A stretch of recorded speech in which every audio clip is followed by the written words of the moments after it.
สบายดีพี่น้องลูกหลานคนลาวคนไทยอยู่ใส่ก็แล้วแต่ที่หักหอมเสรีภาพและประชาธิปไตยทุกท่านยินดีต้อนรับทุกท่านเข้าสู่รายการเสียงประชาชนลาว Voice of the Lao People Welcome to everyone bienvenue à toutes et à tous Good morning Bonjour สบายดีสวัสดีครับห้องเพลงชาติกันเด้อพี่น้องเด้อเสียงก็ไข่แน่แล้วมื้อนี้บ่ไอ้ปานใดแล้วห่างๆไปแล้ว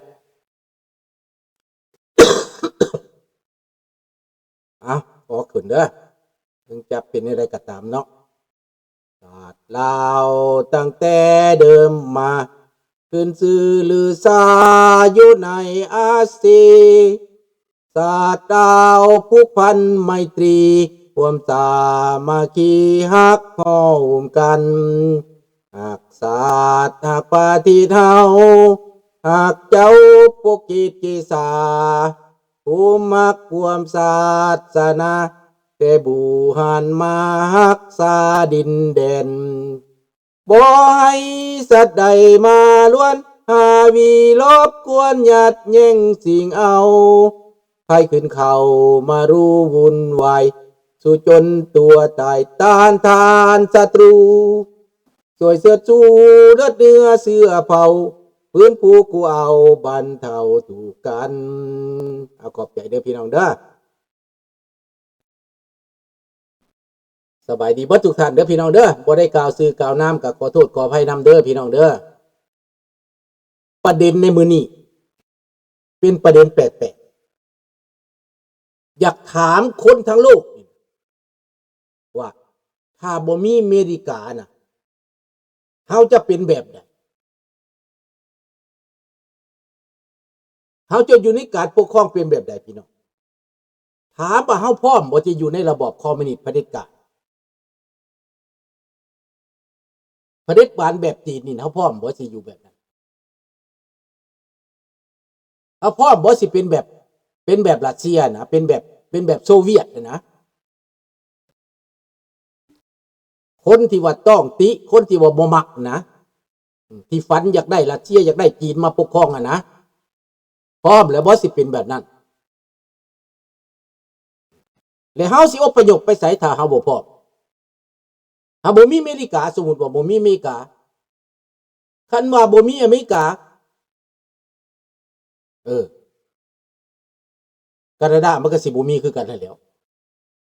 มันก็สิเป็นจีนมันก็สิเป็นหยังไปหมดแล้วพวกนี้ก็สิไปน้ำจีนไปน้ำโซเวียตเบิดแล้วฝรั่งก็สิเป็นไปน้ำโซเวียตไปน้ำรัฐไปน้ำจักไปในโซเวียตเบิดแหละไปเบิดแหละเป็นเบิดแหละเบิดยุโรปนะสิเป็นคอมมิวนิสต์เบิดยุโรปบาดนี้พวกที่เขาเป็นคอมมิวนิสต์เบิดยุโรปล่ะเขาบ่เป็นแล้วเขาออกจากคอมมิวนิสต์เขาสลักตัวออกจากรัสเซียเขาบ่มักเขาพากันแตกออกเบิด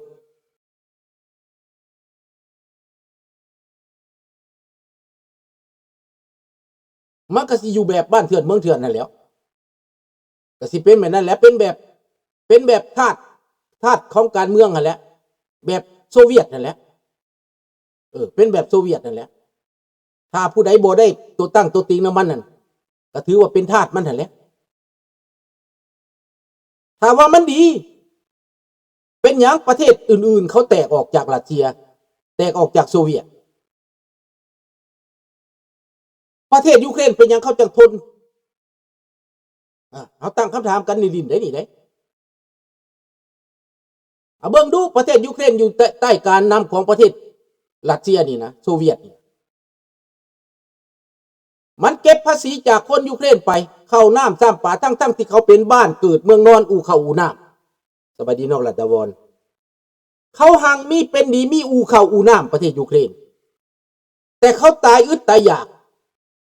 โซเวียตบ่ได้เฮ็ดกินพอเท่าใดต้องเก็บภาษีต้องคนเอาเข้าไปจากยูเครนจนหมดเหตุไอ้คนยูเครนตายหิวตั้ง5 ล้านคนเนี่ย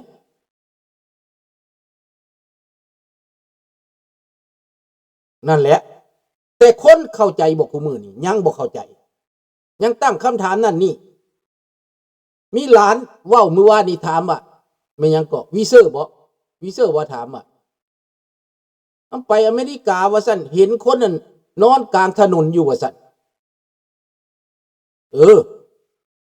คนนอนกลางถนนมันเป็นสาเหตุใดไปจากนอนกลางถนนคนนอนกลางถนนนั่นเพราะว่าพวกมันเสรีหลายนะมันถือพวกจีนถือพวกแทรกแซงเอายาเสพติดมาขายให้เขากินแบบคนบ้านเฮาน่ะกินยาเสพติดแล้วมันก็เป็นแบบนั้นแหละยาเสพติดธรรมดานี่มันก็ยังบ่นอนถนนได้แต่ยาเสพติดแฟนตานินที่จีนผลิตออกมานี่นะตัวนี้เห็ดไอ้คนเป็นซอมบี้เลยเห็นบ่ล่ะมันเป็นซอมบี้เลยได้กินแล้วเป็นซอมบี้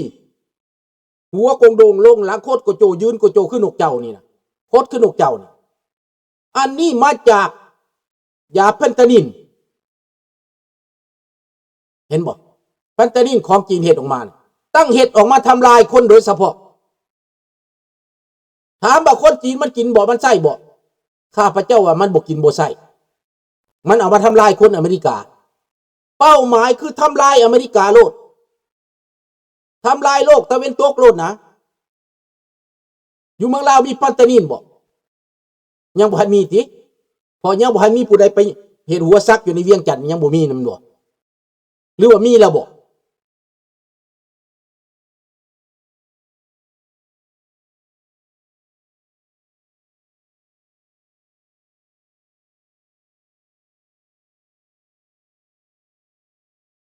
สังคมว่าอยากให้ผู้เซ็นอนุญาต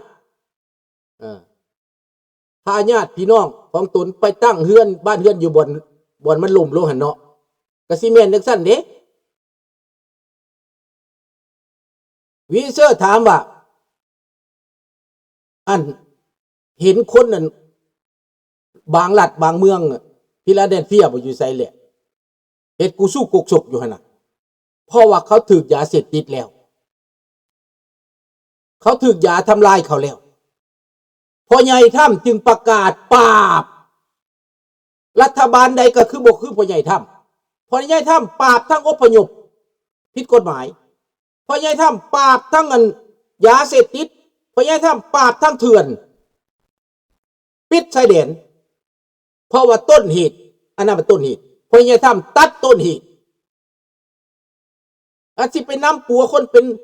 ป็นยาเสพติดปัวบ่ได้มันใส่ยาบ้ามาทำลายคนแบบอยู่เมืองลาวเด้อพวกเจ้าเบิ่งเอาเด้อมันทำลายประเทศลาวกูมือทำลายเศร้าหนุ่มมันเป็นบ้าเป็นง่อยอยู่นี่แต่แม่นยาบ้าอเมริกาก็เป็นแบบนี้ดังนั้นจำเป็นต้องปราบได้เห็นอย่างจัดการพวกที่เอามาขายจัดการพวกที่ขนยาเข้ามาจัดการพวกที่มีอิทธิพลเถื่อนจัดการนักการเมืองที่อยู่เบื้องหลังนี่ดังเฮาเห็นทุกวันนี้ปราบนักได้นี่นะเบื้องต้นนี่มีกระแสต่อต้านอย่างนักได้จ้างคนมาต่อต้านให้องค์กรการเมืองมาต่อต้าน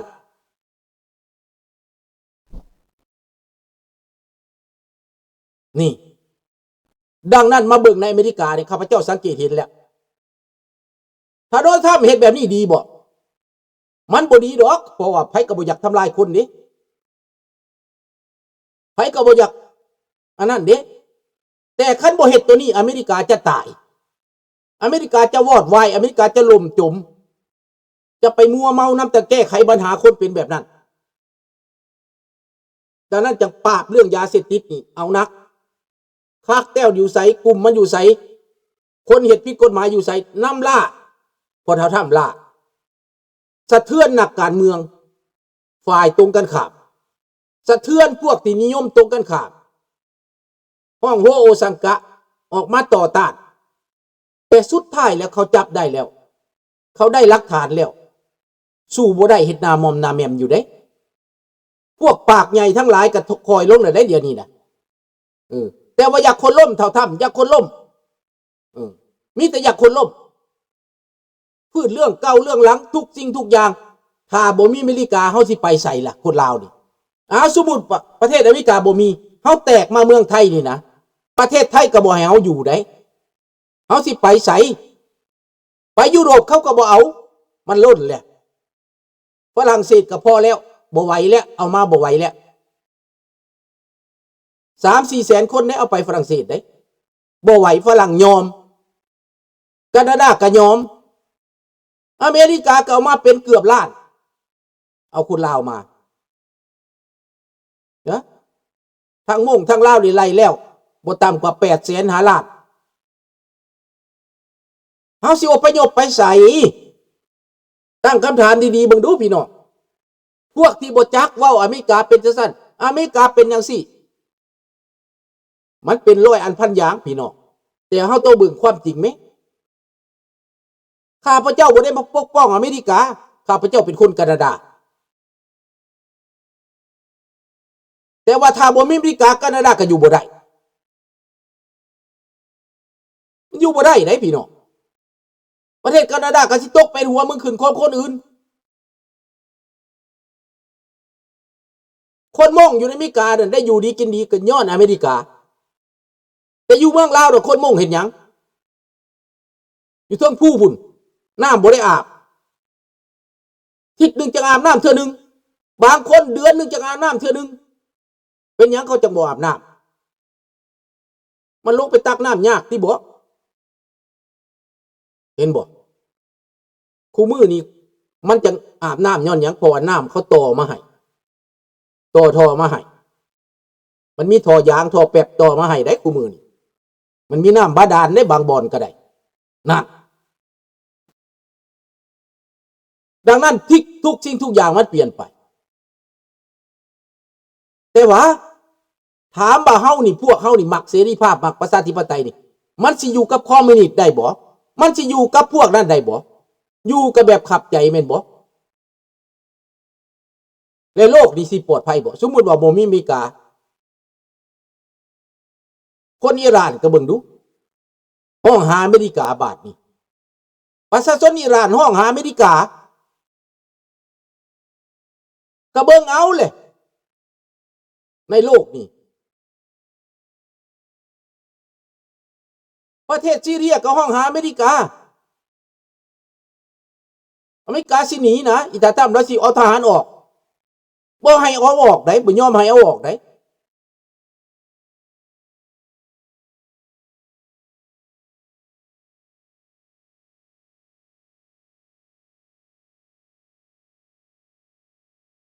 แม่นแล้วเดี๋ยวนี้เขาก็ต่อสายไม้ไผ่ต่อหยังมาได้เดี๋ยวนี้นะมีน้ำอาบเห็นบ่โลกมันเปลี่ยนไปเดี๋ยวนี้มองมาอยู่อเมริกามีความเจริญแตกต่างกันมีความร่ำรวยห่างมีแตกต่างกันมีการศึกษาคนลาวเขาก็คือกันลุงสุนทราคันอยู่เมืองลาวนี่นะจักสิเป็นแบบไหนจังว่าตายแล้วบ่ยืนปานนี้ดอกพี่น้องงูข้าพเจ้ายังตายเบิดแล้วมันบ่ยืนปานนี้มันทุกข์มันยากมันกินอึดกินอยากนี่ยาปัวก็บ่มีเรื่องสาธารณสุขก็บ่ทันสมัยอยู่นี่อย่างน้อยเฮาก็เท่ากับแก่ได้